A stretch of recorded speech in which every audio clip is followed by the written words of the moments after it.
All right, welcome to Corner Class Tampa. Yeah, today we have a great show for you guys planned. We have Gilbert Bennett coming in to do the market update. Gilbert is a friend of the show. We love him. And then we're going to talk about the lack of inventory, and as an investor, what we're going to do about the lack of inventory.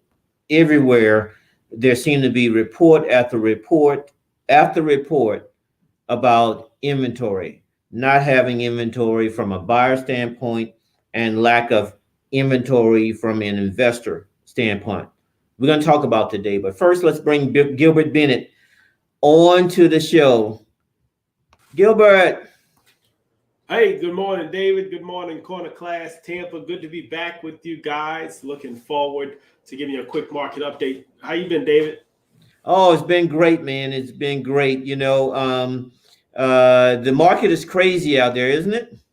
The market is doing really, for Tampa, it's great for sellers. It ain't the greatest for buyers right now, but this is the time where we've been preaching for the last couple of years. You're in really good position. Your equity's up. You have maybe the ability to pull financing out of your current homes to buy some new homes. You can be flexible. If you can be flexible in your market area, you might be able to find some really good deals.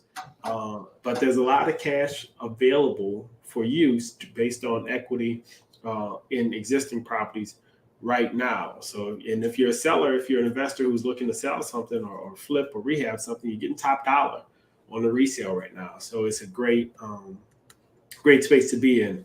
But real quick, just kind of market updates right now. Rates are up for clients who are buying homes. So what that means is the purchase power may be down for a client who might be looking to buy at or stretching their pre-approval. But there's a lot of alternative products available for clients, in particular self-employed clients who are looking to buy a home. Some of them are asset-based. Some of them are based on business, bank statements to use as business income, all that kind of stuff. So from a interest rate standpoint, you've seen the Fed move to break inflation, and what that means is they were doing quantitative easing in the past. They were selling off bonds. Buying up bonds and treasuries, which was holding down the price of mortgage-backed securities, holding down the price of U.S. treasuries. Now the yields are up. That means rates are up for the consumer as far as interest rates go. So yeah, rates are up across the board, whether it's homeowner, second home buyer, investment buyer. There's still opportunities though. Still opportunities to refinance, still opportunities to get great cash flow. If you happen to be in the Tampa market, you already know that you can now command some of the highest rents available. Rents are up way over year. So when you're competing with an apartment complex or something, you have a lot of flexibility to increase your rates or rent and increase your cash flow. So as far as the market goes, we continue to expect some small rise. I think we're going to see some adjustment to a more flat line mortgage area in the next 3 or 4 months. And if we do see that predicted economic kind of turn, then we may see rates come back down in the next 18 to 24 months. But right now, they're still going up and still have a little bit of room to grow. It is projected right now that the average interest rate is going to be probably in the sixes for a little while before we see them getting back down there. In the future, we might be back in the fours or even the high threes in the next couple of years. But right now, rates are up. Doesn't mean it's not a bad time to buy. Just be patient in terms of making sure you're getting a deal when you're buying. Real estate is still all about the price you pay, and that's where your profitability is. Absolutely. Now, we have, and I know that we didn't talk about this, but you have a new position at your company. Um, you're the man. So let's talk about that.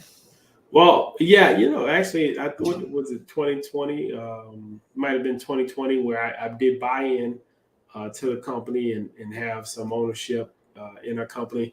I run our Wesley Chapel office. We opened a new office over in Trinity, And so instead of just being a loan originator, I am an owner in My Easy Mortgage. If you guys are looking for something, give me a call. We're brokerage and flexible. So that's one of the biggest changes recently. But not a huge difference in what I do day to day. A little bit more staff training that I'm involved in. But other than that, I'm still out here originating loans, making relationships with clients, and maintaining relationships with clients. And Gilbert, you're best at it. We use you at Camina and Associates. We've been partners on deals, and I really appreciate you coming in and giving us the market update. And as Gilbert said, it is, the rates are up, but it's still a great time to buy, especially if you are mainly to sell, actually, if you are in the market to sell, as well as for investors. You're looking at opportunities to, once you sell that property, once you rehab that property, you're looking at great opportunities to get full value, maybe even a little bit more value than you initially got. Projected. You have initially projected, so that you have a really good ROI. And Gilbert, anything else that you want to talk about before I know that you say that you have to leave? Anything else? Well, again, real estate is what I'll say about Florida, and people talk about crash and burn in 2008. There's a big difference in what I'm seeing on the financing side now than what was going on in 2008, right? 2008, people were out there buying up investment properties and second homes. They were qualifying without having to prove they could pay the mortgage back. And what that resulted in was a bunch of people who couldn't pay a mortgage back when the mortgage came due, or couldn't pay a mortgage back when their payments started up, right? I think back then you could get 6 months payments rolled into your loan up front. That is not available to you nowadays. People buying homes now are looking to purchase primary residence primarily. A few of them are buying second homes. But the biggest benefits, the biggest group of clients are those looking to buy their primary residence. And what that means is that we are not in a position for prices to really go down very much, because our market is basically supply and demand. There is a very limited supply of houses compared to 2021, compared to 2020 before that.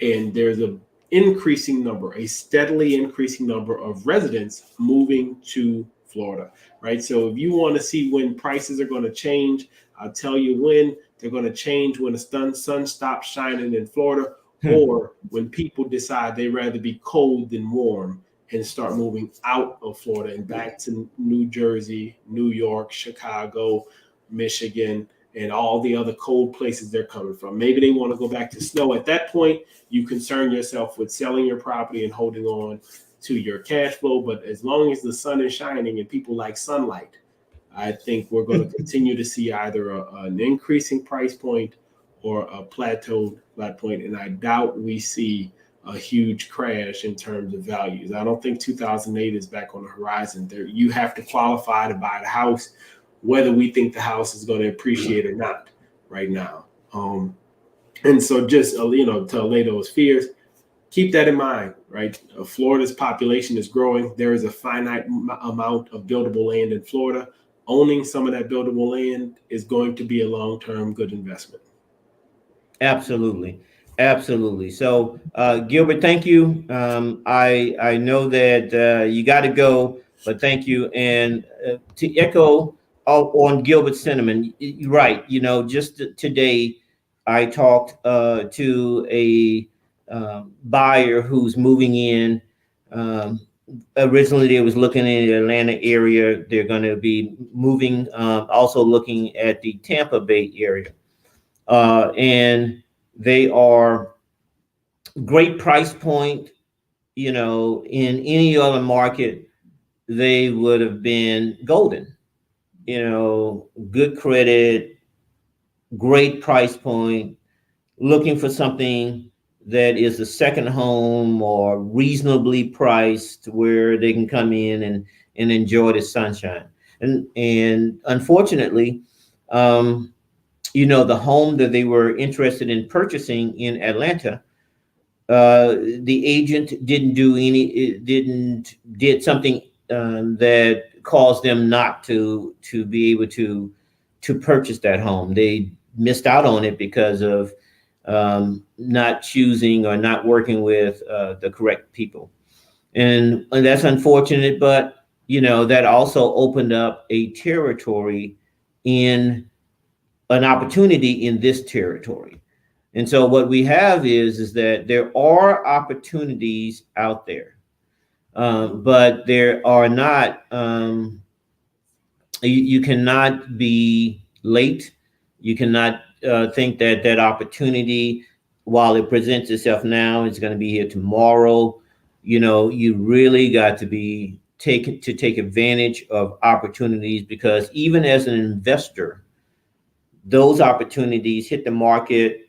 An hour later, they're gone. So even from an investor's standpoint, you're looking at really got to move. You got to have your things in place. You got to be able to be very flexible in your ability to purchase and rehab a property. So we still have the opportunity to purchase a property. We really do, as an investor. What you need to do is you need to work on building relationships with wholesalers, as well as developing your ability to be a wholesaler. Now, how do we do that? Well, building relationships is what is important almost in any field that you want to do. I mean, most fields, I can think of maybe a couple of them that do not is not contingent upon your ability to have a meaningful relationship with either a coworker, a customer. You got to be able to build that relationship so that you are top of mind to that potential individual. If you are top of mind, what that means is that when something comes up, they say, you know what, David is interested in a property like this. Let me call David and see if he's interested in buying it. Or, you know what, I'm interested in buying a house. Let me call this group and see if they have anything that are available or willing to work with me. Relationship is all about relationships. Same thing, you have a relationship with a potential buyer.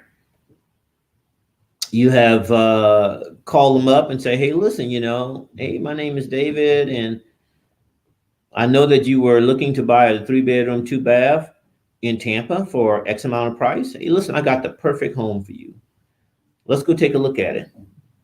Relationship driven. As an investor, the relationship to money is important.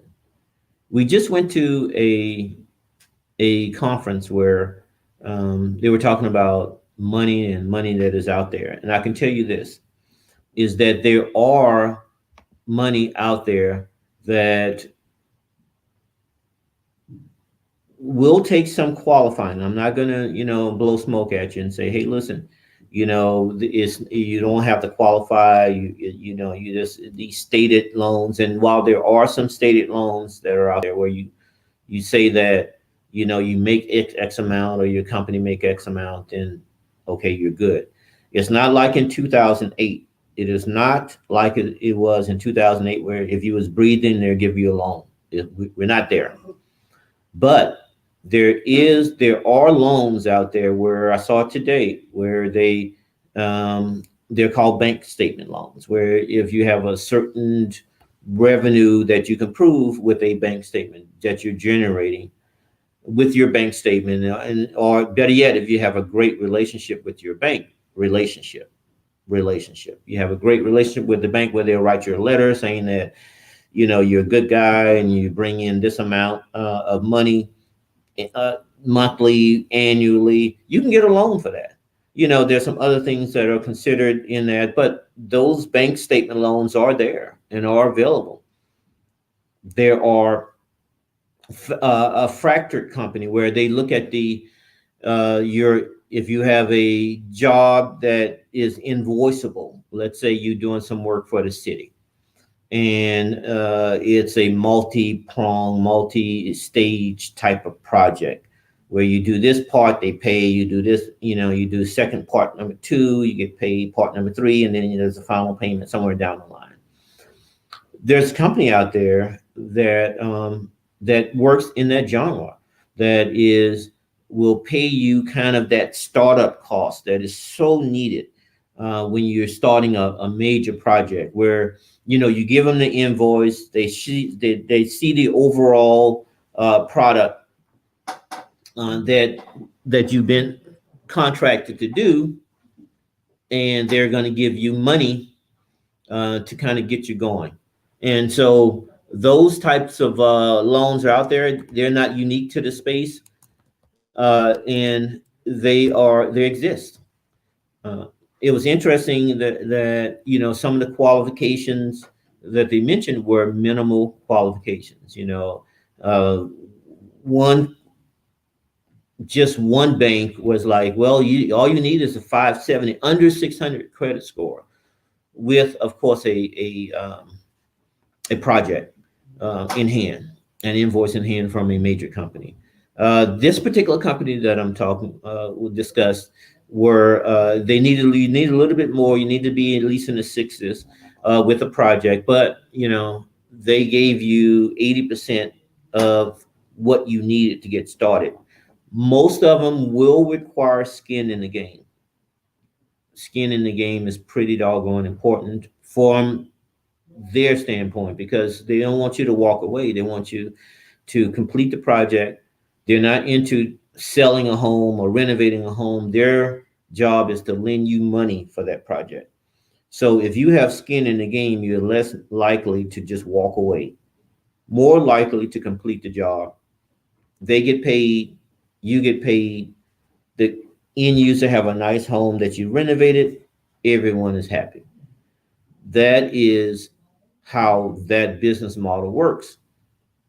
And it's great for investors, because most of the time we can find a project, but we can't fund that project.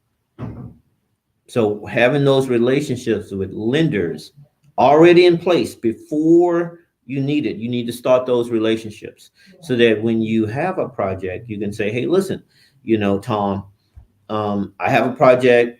I met you 6 months ago. We've communicated. I'm on your radar. I have a project now. Could you fund this project?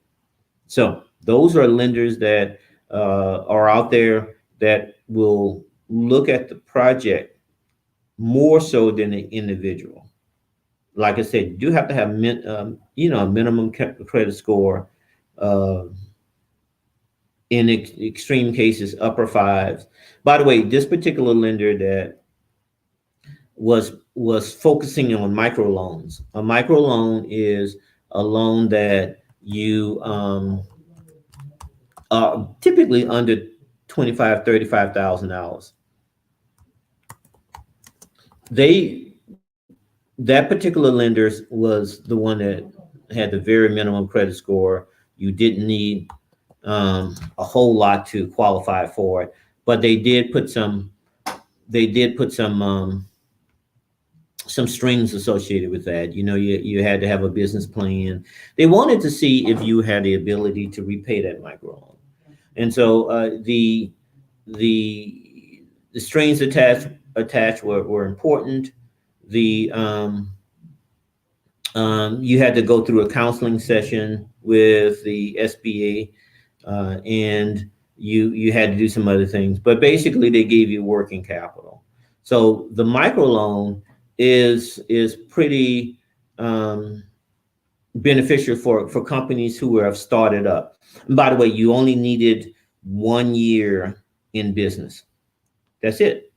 1 year in business, have a P&L or someone to kind of make a statement so that you can give, so they can get an idea of how much revenue you're generating. You didn't have to have strong profit loss statement. You basically a kind of a startup is what the microloan process were geared toward. Again, this particular lender was, and it's in Tampa, was, by the way, if you want to know more information about them, we don't, I don't want to, plug them necessarily, but you can DM me or you can send to a message to Corner Class Tampa, and then we'll give you a list of all the people that we're talking about today, as well as the programs that they promote. Okay, that they every most of these lenders have a sweet spot, and this particular lender, they focus in on microloans. That was their thing. Okay, now the granddaddy of lenders is SBA. You want to microloans to kind of get you started, but an SBA loan, Small Business Administration loan, that can go up to $2 million. Now you need to qualify, be a little bit more bankable to qualify for an SBA loan. Most of the time they're looking at 2 to 3 years business experience. That means tax returns, statements audited, maybe financial audited financial statements. You're looking at good business credit, or at least some business credit. Personally, they look at you. They look at your personal assets. So a small business loan is the loan to kind of a loan that'll really help you, but you got to be more bankable to qualify for a small business loan. Now it has gotten better. Back in the day, they wanted everything. You got to have like 20 years of, and that's an exaggeration, but you need to be very strong. I mean, it was like you almost didn't need the money to grow your business to qualify for a small business loan. 6 months of revenue in the bank. Those days are over. I guess someone talked to Congress and, hey, listen, these small business loans are for small businesses.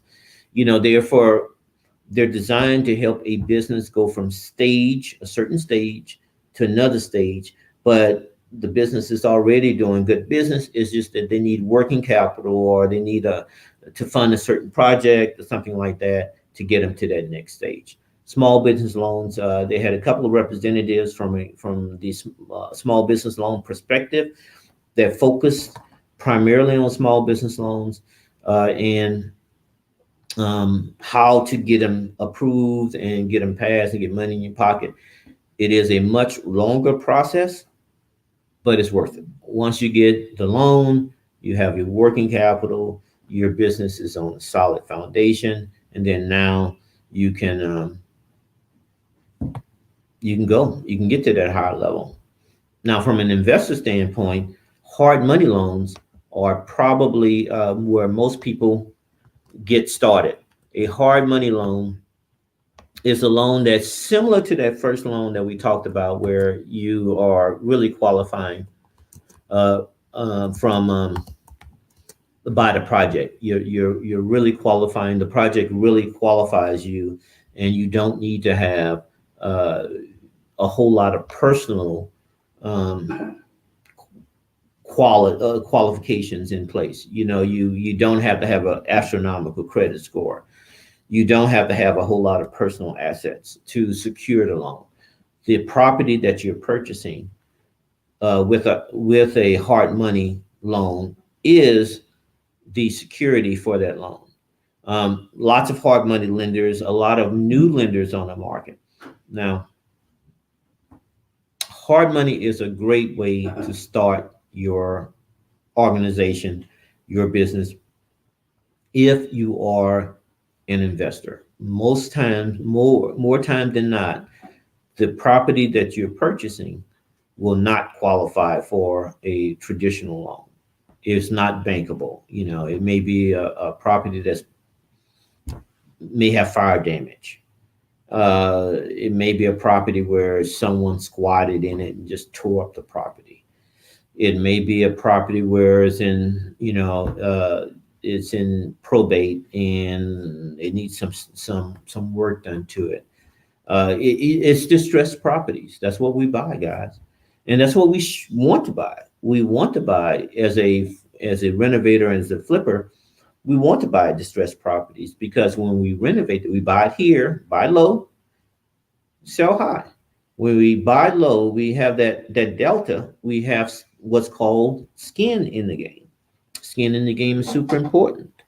You want to have that delta, that skin in the game, so that's you make your profit. You're still generating a quality product, but we're in business, guys. We have to make a profit. That's what it's all about. So purchasing a property at the right price and selling that property at a fair price is how we stay in business. That's what we do.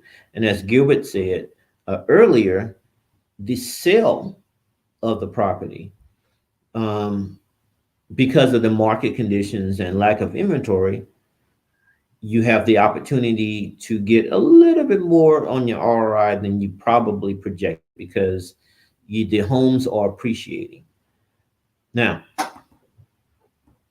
I was at lunch the other day, and there was conversations that were discussed about how interest rates, how rental opportunities were going to be affected in the next 3 to 5 years. The fact of the matter is that unless you are building a multi-year project, you're putting in 200 units, so you're building a community where it's a 3 years out. The market conditions now are still favorable to an investor. You still have people willing to lend you money to purchase that home. You still have the opportunity to sell that home to a buyer that is desperately looking for a quality home to live in. Okay? And as long as you can purchase that home, the one that you're going to rehab at a fair price that is distressed, you can make a little money. Okay? So buy low, buy fair, rehab it to a condition or a property condition that is a good, clean property that you would not be afraid to live in. And that's the key, is that you don't want to renovate and it be junk, or it's not completed, or you did shoddy work. That's not what it's all about, guys. You buy it at a fair price. You're not trying to beat anybody out. You're not trying to rape your community or wherever you're buying. You buy it at a fair price. Don't be one of those guys that take advantage of your community. You do a decent job renovating it. And with the market condition, you don't have to do, guys, you don't have to cut corners. You don't have to be,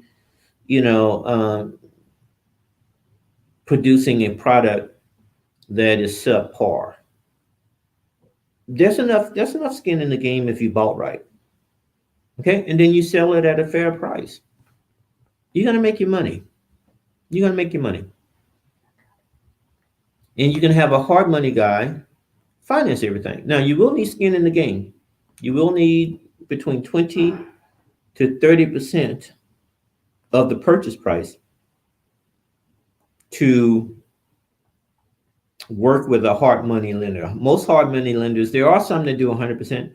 If you have a track record with them, or you 90% if you have a track record with them, 90% of the purchase price. So if you're buying a $200,000 house, you're bringing to the table 10% or $20,000. Okay, so there are guys out there that would do 90%.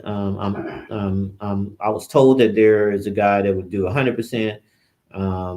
Again, I haven't worked with that particular individual. I haven't looked at that, but there are some 100% guys out there, I guess. I have worked with 90%, 80%. Most of the time, you're going to find people that hard money lenders that are in that sweet spot. And the cost of money, there are some additional cost of money. You're going to have higher interest rates. You're going to have maybe points that you have to, or loan origination fees and other fees that they kind of throw in, that you have to work with.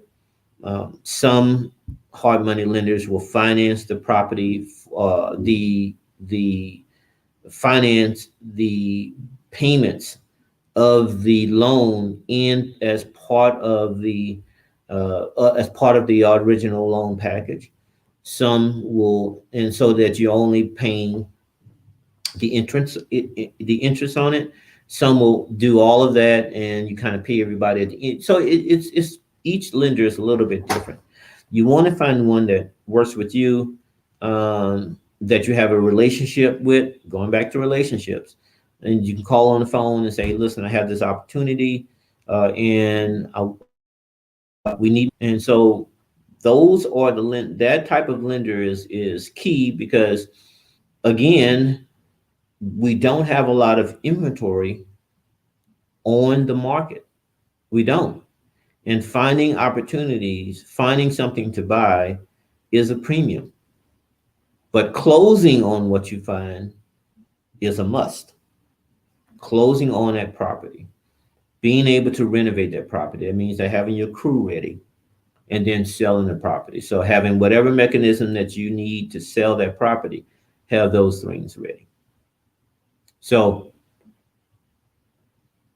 the market is a little more challenging than it was 6, 8 months ago, a year ago for an investor. That is true. But there is still opportunities. There's still ways that you, as an investor, can make money in today's market. Now, we have a project that's coming up on the next corner class that we're going to talk about. Is the West Tampa project. It's one that we bought at Community Acquisitions. I'm going to take you guys through the process. That way, step by step, we, as the new investor, we can get you going. We can take you through the whole process, kind of go through the different stages, some of the things that you need to look for, some of the things you need to look out for, putting contractors in place, from soup to nuts.